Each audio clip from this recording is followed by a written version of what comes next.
వరాలు కానీ తీసుకొస్తామన్నటువంటి మార్పులు కానీ ఈరోజు తెలంగాణలో ఎక్కడ కనిపించడం లేదు.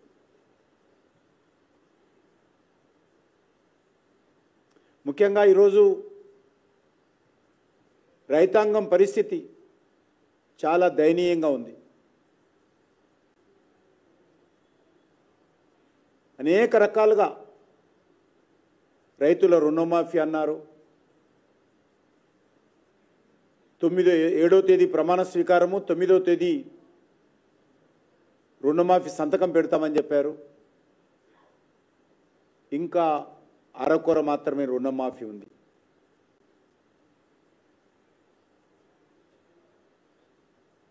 అంతేకాకుండా రైతులకు సంబంధించినటువంటి రైతు బంధు కాదు, మాది రైతు భరోసా అన్నారు.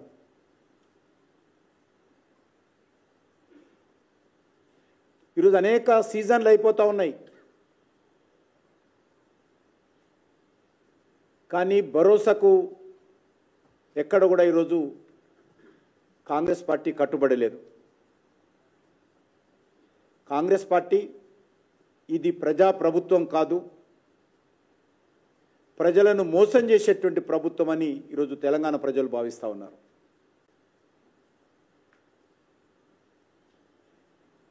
కాంగ్రెస్ పార్టీ ప్రభుత్వము చేతల ప్రభుత్వం కాదు, బీఆర్ఎస్ పార్టీ లాగానే ఇది మాటల ప్రభుత్వము, కోతల ప్రభుత్వం అని తెలంగాణ ప్రజలు భావిస్తూ ఉన్నారు.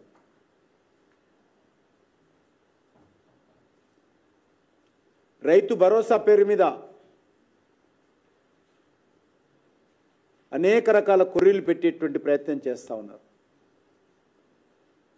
అది రైతులకు కానీ, కౌలు రైతులకు కానీ, రైతు కూలీలకు కానీ. మరి ఈరోజు కొత్తగా దరఖాస్తులు పెట్టుకోండి. ఇంత చేతగాని దద్దమ్మ ప్రభుత్వం ఎందుకు అని అడుగుతా ఉన్నాను. రైతుల భరోసాకు ఎవరెవరు అర్హులు, రైతులు ఎవరున్నారు, కౌలు రైతులు ఎవరున్నారు, రైతు కూలీలు ఎవరున్నారు, రాష్ట్ర ప్రభుత్వం దగ్గర అన్ని రకాల వివరాలు ఉన్నాయి.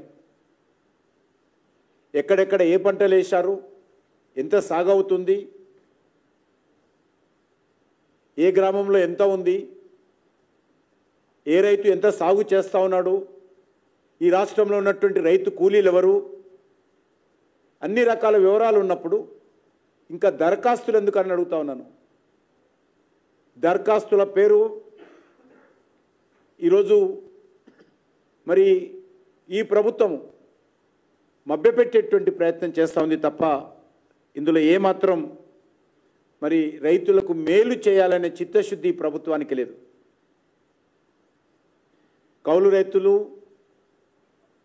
అదేవిధంగా రైతు కూలీలను నట్టేట ముంచే విధంగా ఈ ప్రభుత్వం ప్రయత్నం చేస్తూ ఉంది.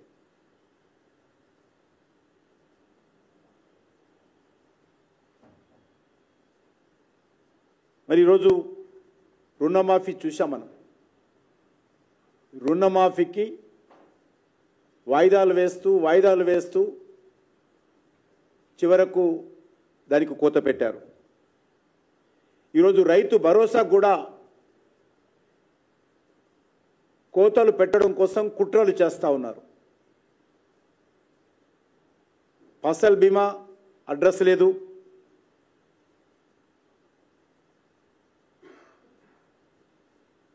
రైతులకు మేలు చేస్తాము, మాది రైతు ప్రభుత్వము, అనేక రకాలుగా మాట్లాడారు.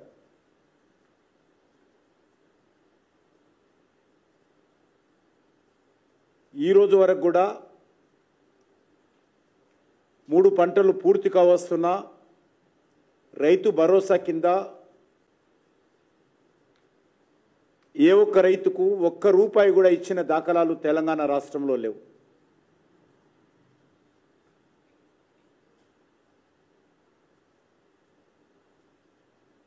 ఇదే వరంగల్ డిక్లరేషన్లో మరి అనేక రకాల హామీలు ఇచ్చారు.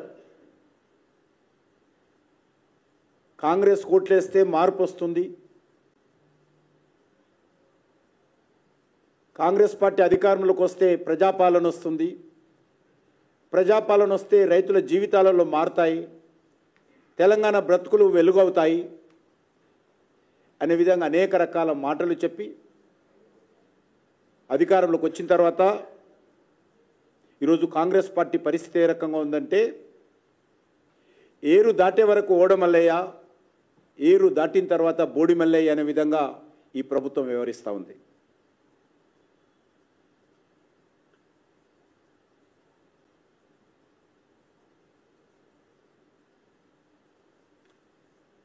అంతేకాకుండా ఈ ప్రభుత్వము వరి ధాన్యంతో పాటు సుమారు 10 రకాల పంటలకు 500 బోనస్ ఇస్తామని చెప్పారు. కేంద్ర ప్రభుత్వం ఇచ్చేటువంటి ఎంఎస్పి కనీస మద్దతు ధర మినిమం సపోర్ట్ ప్రైస్కు అదనంగా రాష్ట్ర ప్రభుత్వం తరఫున మరి ప్రతి పంటకు 500 రూపాయల బోనస్ ఇస్తామని చెప్పినటువంటి ప్రభుత్వము మరి కనీసము ధాన్యాన్ని కూడా ఇవ్వలేనటువంటి పరిస్థితిలో ఉన్నది. ఆ యొక్క పథకాన్ని కూడా ధాన్యం విషయంలో నీరుగార్చి, ధాన్యం కాదు సన్న రకం ధాన్యాలకే ఇస్తామని చెప్పారు. ఆ సన్న రకాల ధాన్యం కూడా 500 బోనస్ ఇవ్వకుండా సన్నాయి నొక్కులు నొక్కుతూ ఈ ప్రభుత్వము రైతులను నట్టేట ముంచేటువంటి ప్రయత్నం చేస్తూ ఉన్నారు. నేను అడుగుతా ఉన్నాను, ఈరోజు పత్తి సీజన్ జరుగుతూ ఉంది, ఎందుకు ఈరోజు పత్తికి మీరు ఇస్తామన్నటువంటి 500 బోనస్ ఇవ్వడం లేదో రేవంత్ రెడ్డి, రాహుల్ గాంధీ చెప్పాలి. మొక్కజొన్న మీద, కందుల మీద, సోయాబీన్ మీద, మిర్చి, పసుపు, ఎర్రజొన్న, చెరుకు, జొన్నలు ఈ రకంగా 10 పంటల మీద 500 బోనస్ ఇస్తామని హామీ ఇచ్చి ఎన్నికల ప్రణాళికలో ఈరోజు అదొక ధాన్యాన్ని కాదు సన్నధాన్యమే అని చెప్పి ఆ రకంగా అనేక విషయాలలో ఈ ప్రభుత్వం మోసం చేసేటువంటి ప్రయత్నం చేస్తూ ఉంది. అంతేకాకుండా రైతులు ఎక్కడైనా ఆందోళన చేస్తే బీఆర్ఎస్ పార్టీ ఏ రకంగా రైతులకు బేడీలు వేసి రైతాంగాన్ని అవమానం చేసిందో కాంగ్రెస్ పార్టీ కూడా అధికారంలోకి వచ్చిన తర్వాత ఆందోళన చేస్తున్నటువంటి రైతులను అక్రమ కేసులు పెట్టి రైతుల చేతులకు సంకెళ్ళు వేస్తున్నటువంటి పరిస్థితి, రైతులను అవమానం చేస్తున్నటువంటి పరిస్థితి తెలంగాణ రాష్ట్రంలో కనిపిస్తూ ఉంది. అన్నదాతల చేతులకు అరదండాలు వేస్తున్నటువంటి పరిస్థితి, రైతులకు ఆశ చూపి ఈరోజు వెన్నుపోటు పొడుస్తున్నటువంటి పరిస్థితి తెలంగాణలో కనిపిస్తూ ఉంది. రైతు భరోసా పేరు మీద ప్రతి ఎకరానికి 15,000 రూపాయలు ప్రతి ఏడాదికి ఇస్తామని చెప్పారు. సంవత్సరం పూర్తిగా వస్తుంది. కౌలు రైతులకు ప్రతి ఎకరానికి 15,000 ఇస్తామన్నారు. ప్రతి రైతు కూలీకి 12,000 ఇస్తామన్నారు. అన్ని పంటలకు మెరుగైనటువంటి పద్ధతిలో సహకారం అందిస్తామన్నారు. మరి ఏ ఒక్కటి కూడా ఈ రాష్ట్రంలో అమలు జరుగుతున్నటువంటి పరిస్థితి లేదు. మరొక దిక్కు చూస్తే కేంద్ర ప్రభుత్వం ఈ యొక్క తెలంగాణ రాష్ట్రంలో అన్ని రకాలుగా కేంద్ర ప్రభుత్వం రైతాంగానికి అడ్డాగా ఉంది. పంటల బీమా పథకము కేంద్ర ప్రభుత్వం అమలు చేస్తున్నప్పటికీ కూడా గతం